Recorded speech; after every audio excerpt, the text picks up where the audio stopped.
guys? My name is Brandon, and welcome to Audio Addiction, where you can find the latest album reviews, you can find our band interviews, and you can find live video of the concerts that we get.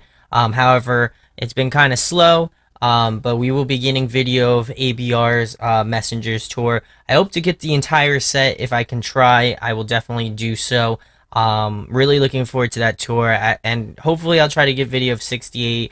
I've even already got videos of 68, and try to get some of In Heart's Wake, and for sure Protest the Hero. I will definitely try to get video of that. But most importantly, ABR, I want to definitely get video for them. But in case you missed, I did a top 10 unsigned artists of 2016. So if you want to check that up in the corner, definitely go do that. Also, I just dropped a thank you video yesterday or today about thanking you guys for checking out the channel, and just 2016 and how it's been just an amazing year, guys. And I really can't elaborate anymore to how much I appreciate you guys and for checking out the videos and just the channel in general. It means so much to me. And like I mentioned in those videos, I said that I would be doing a top 20 albums of the year for 2016. But I wanted to kind of break this video up. I have some honorable mentions and some albums, as you can tell on here already. But I figure I'd just go through the list of some of my favorites of just this entire year. It's been a really good year for music, especially like post-hardcore, metalcore, any sort of genre. There's really been some really awesome records, and I just figure I'd highlight some of them. So if you enjoy what I do, make sure to hit that subscribe button. Also, make sure to hit that like button. It would certainly mean a lot, and I can't wait to show you what we have for 2017. But anyway, I'm gonna see if I could put like a text or something over my face, or over the whole thing. But you know what time it is. It's the album review thing, yeah. Anyway, so I did pick out some honorable mentions. This is more like 25, if we're being frank. And it was just really hard, honestly. I definitely spent a couple days trying to narrow down how many I needed to, like, what I wanted to pick and what I wanted on my list and stuff. It's just really hard.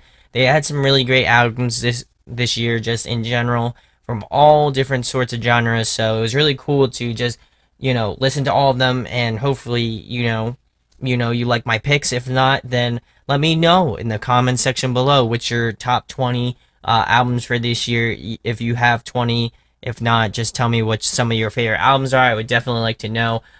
This will kind of be, like I said, a two-parter. There, I wanted to kind of split them up. So the ones that are on the top there are, I believe, 11 through 20, and then I will be doing 10 through 1 very shortly after that, probably the next day, after this one goes up. So definitely be on the lookout for that. Some of you, it might not be a surprise to, but others, it might be. So anyway, I'll get into the honorable mentions. The first one is Hands Like Houses, Dissonance. However, I think this album's a great album.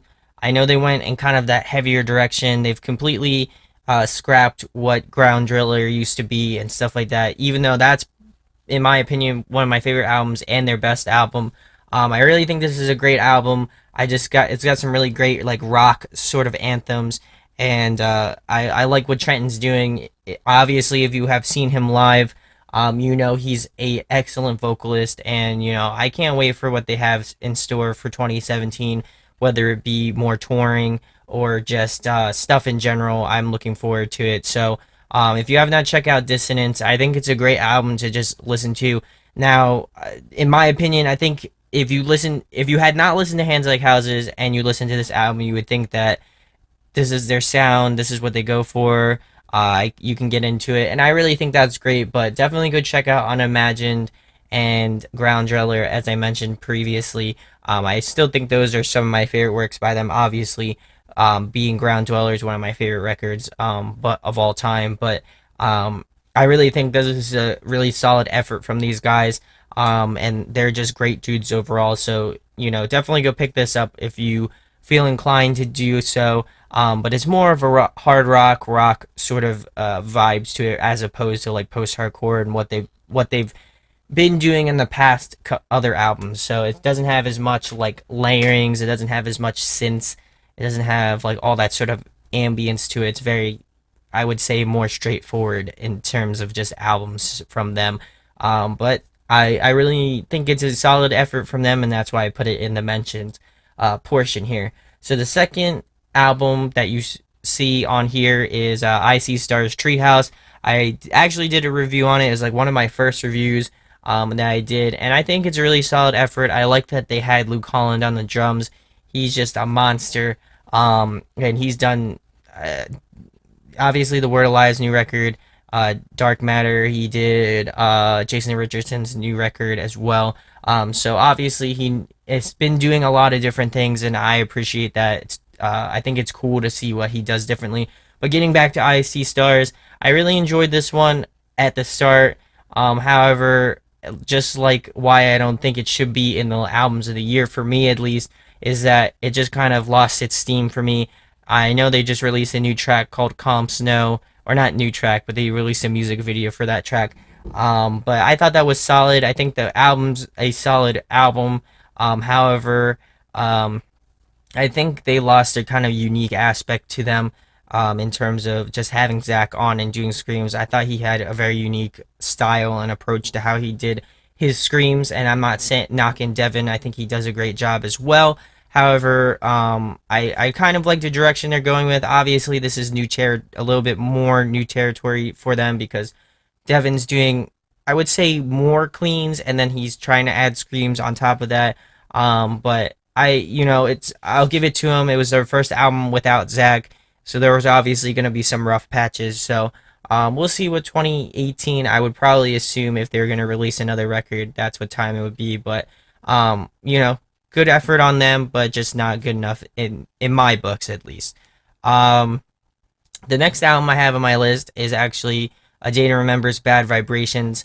I think it is a solid effort from them. However, again, just like I See Stars, I feel like they're moving in a different direction musically, which isn't bad. They did have some heavier tracks on the record, but to me, it feels like it's going more, I would say, more radio rock friendly and stuff like that, and they're doing more hits in terms of radio style hits and stuff like that. So, personally, I do enjoy them. However, I think that kind of to me leaves me with wanting more stuff from the album in general. I 8 Day to Remember is like one of my favorite bands as well, so it was really hard for me to put them kind of closer to the bottom in terms of just albums for this year. Homesick's like one of my favorite albums of all time as well, and I rated it at the time a pretty high rating. However, it just over time it hasn't really, I wouldn't say it hasn't moved higher, but there's been other bands with better albums, I feel like. So, A Day to Remember, I'm sorry, but I thought it was a great effort from you guys, but I'm looking for the heavy, of course. I think, again, like Homesick is what made them essentially, and, I would certainly like for them to kind of keep that balance of where Jeremy does his clean vocals and isn't going so, I guess, rock friendly, even though I feel like that's the way his voice is pushing him to go. So, again, Day to Remember Bad Vibrations is just another honorable mention, at least in my opinion. The next one might come as a surprise as well. Blink 182's California. I think it's a really good effort. I like Matt Skiba. I think he did an excellent job just joining the band and doing this album with them.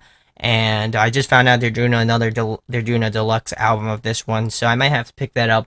But to me, I think it is another solid record, just like A Day to Remember. However, it to me, I would say it's even less than A Day to Remember because I do follow Blink 182, but I don't follow them nearly as much as a lot of the other bands that I'm going to be mentioning. But I think they did a great job. I think they did a pretty good job on this record. However, it just wasn't good enough for me to put it in just the top albums of the year. It doesn't have enough, I guess, replay value to it. I mean, I did listen to it a lot when I was getting the album review out. However, just over time, I haven't really gone back to it. And I think for this list, at least in my opinion, are albums that I go back to pretty frequently. And so I would definitely say this is on the list of non-frequent albums to go back to. Not saying that it's a bad record. I think if you enjoyed it, definitely let me know. But I to me, it just didn't feel like it was album of the year worthy. At least I think it's a great record again from them. I think Matt does an awesome job replacing um, Tom DeLonge, but it to me it just didn't really. After the first couple, I wouldn't even say first couple, just after a good amount of listens, it just didn't really grab me as much anymore. And then the last honorable mention is Cian Var's Lost, Stay Lost.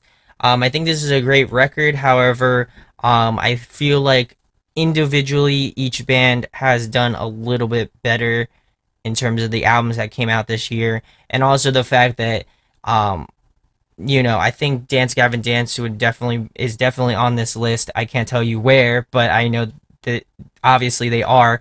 And then obviously you could see Hail the Suns on here as well. And not saying that was just a bad record to me is just like when they already were releasing Dance Gavin Dance, Hail the Sun was releasing something this year. I think that to me it kind of overshadowed um this record. However, I might go back and listen to it and it might change. But to me, at this point in time, I think it's a great record, but it just didn't grab me as much as obviously the album of the year. So, speaking of which, we're going to get into the albums of the year. So, the 20th pick that I have is This Wildlife's Low Tides. I actually saw them back in April, I believe, and Kevin does an amazing job on vocals as well as Jordan. He does another great job as well. But it just like to me, this album is a really great album just to kind of just chill out, relax, and just put on. And Kevin's just got such a great voice to him, just that really soft, mellow, like soothing sort of voice to his. Just has this tenderness to his voice. So, I can always see myself jamming this when it's like a late night or again, like driving home from a concert and I don't want to listen to something really aggressive. I put this album on a lot, so I would definitely say that this is definitely in the albums of the year for me. It just has this sort of catch to it. It's got this rhythm, it's got this smoothness to it, and that's what I really enjoyed about this record. Is just that you can put it on, you can just relax, enjoy just the things. And I think, as opposed to a lot of these records that I have on this list, this is definitely one of the more smoother sort of albums that, again, I can find myself listening to often. Um, Number 19 is Pierce the Veil's Misadventures. I think this is a really solid effort from them, considering that it's been probably 3 years since Collide with the Sky. I really enjoyed a lot of the tracks on here. Circles, um, something Ludicrous Speed. I'm blanking. Phantom Power and Ludicrous Speed. What else? Sambuca. They just have some really great tracks. As aforementioned, I feel like um, there wasn't enough like Latin flair to what they do on this record. However, sonically, I feel like it's a really push forward for them. It's one of my favorite records to date from them. However, Selfish Machines is obviously a classic for me. But this one is very close. I think it's in tie with Collide with the Sky, of course. But I really enjoyed this record. I think it was definitely worth the wait, in my opinion. And you should definitely go check that one out if you haven't. Number 18 is Light Pacific's Distant Like You Asked. This one's a great record. I actually found out about these guys before they got signed. But yeah, before they got signed to Pure Noise Records. And I've been following them ever since.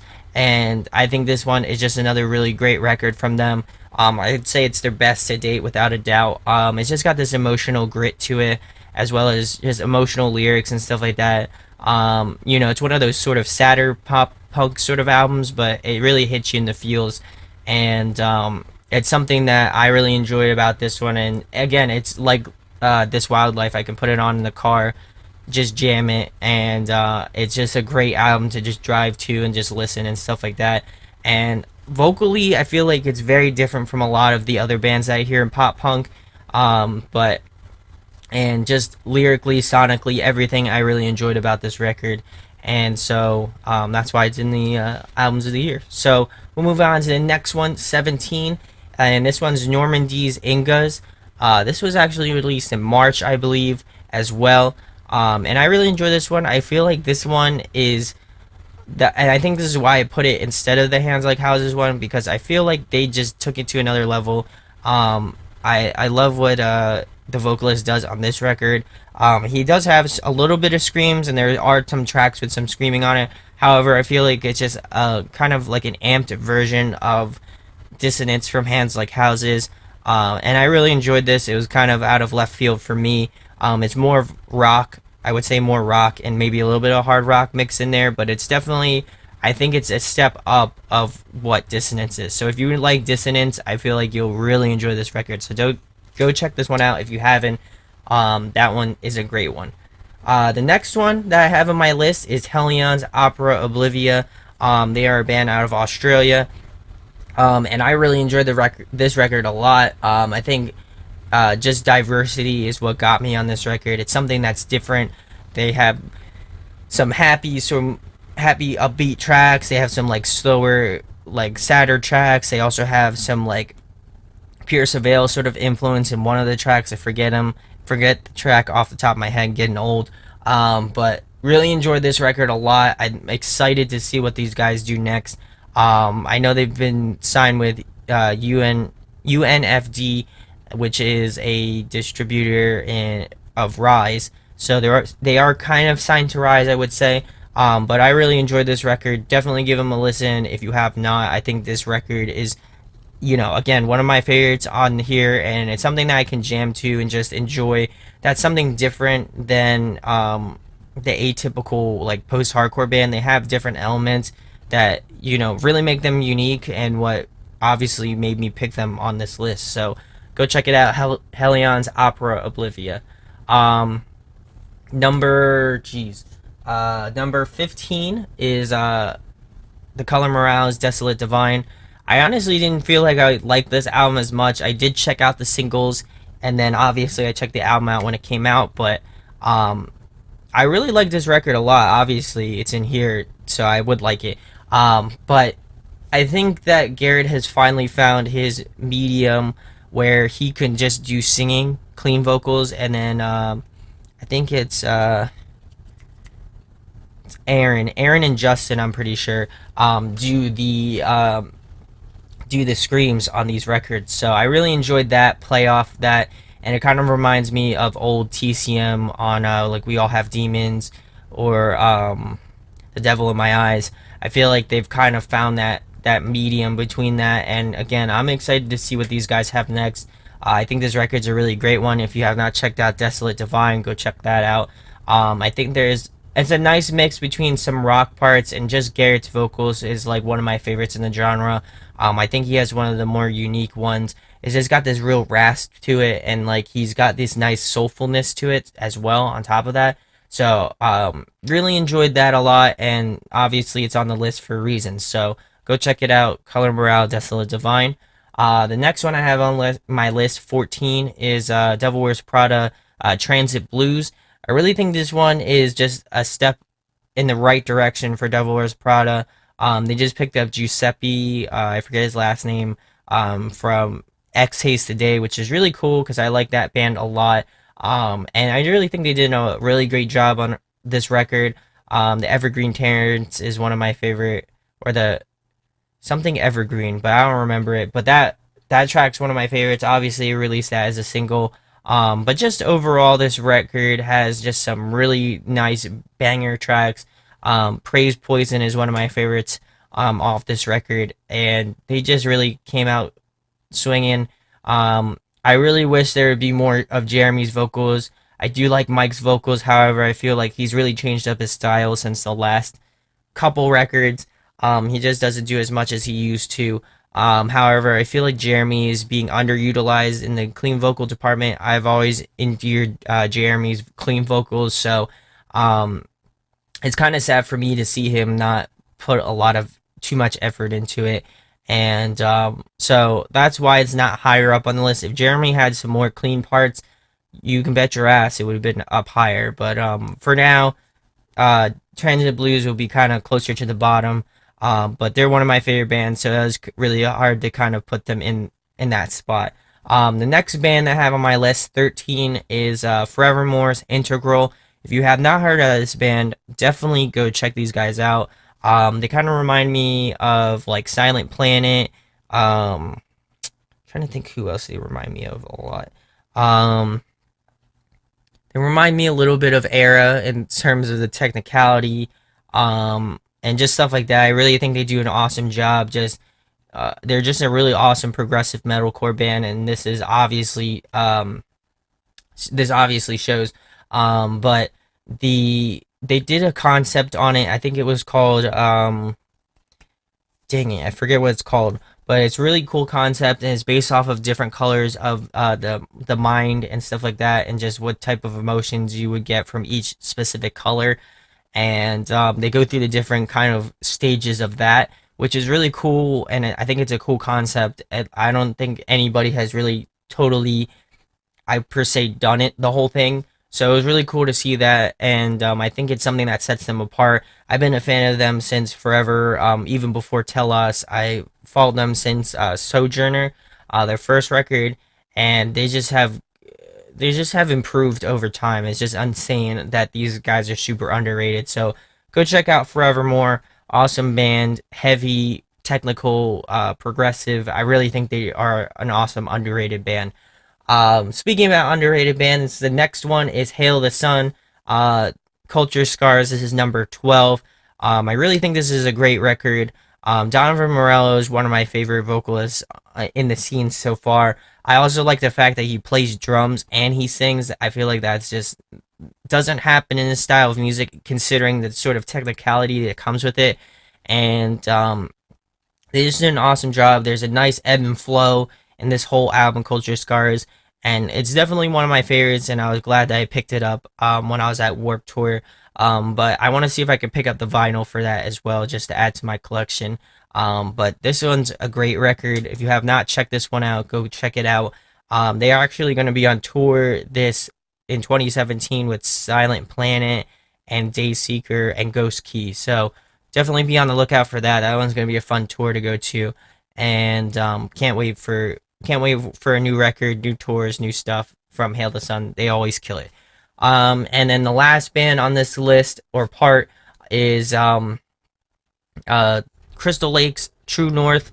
I actually just did a review on it pretty recently, but this album is so good. I think they really have expanded the gauntlet of what they do. If you have not listened to the last record, I think it's Cubes. The Sign. They had The Sign and Cubes, but this one's just a whole new level for them. They added clean vocals, and they just really expounded upon what Crystal Lake is, and I think they've just done it in the best way that they possibly could. Again, there's a nice mix of some heavy tracks, but there's also some nice mix of different tracks that you would not expect from these guys, and I think that's why it's high up on the list, at least in my opinion. There's really nice curveballs that, obviously would be devastating for other bands. However, I feel like these guys turn it around in the best way possible just by adding, again, another dimension to their sound and stuff like that. So really enjoyed that one a lot, and I can't wait for new stuff from them. Hopefully they'll be touring in the US very soon, and we also have an interview going up with them. It will go up on our page, and that will be going up really soon. I have to work on that, but we just got in the answers from them, so that's really cool. But that concludes this first part of the albums of the year. Let me know in the comments which ones you think you guys would put on your list. Definitely would like to know. I know I'm always trying to find new music, so if you guys have something different than what I have up here, which you should, because there's a lot of albums that came out, that'd be really great, and let me know in the comments section below. Part 2 of this video should be going up very soon, but I'm super excited for this, and my top 10 was probably the hardest thing that I've had to do this year, just in terms of like picking out which ones that I wanted. So definitely make sure to hit that subscribe button if you do enjoy this. Also, make sure to hit that like button if you enjoy that as well. And thank you guys. Be on the lookout for part 2. It will be coming out very soon. So, with that being said, my name is Brandon, and we hope you got your fix, and we'll be talking to you soon. Peace. Hey guys, hope you enjoyed the video. Thanks for watching. Of course, if you enjoy what we do, make sure to go check out the other series we do. We do album reviews, we do band interviews, and we do live videos, so definitely go check that out. Hit that subscribe button. It really helps our channel, helps us grow. Make sure to hit that like button as well.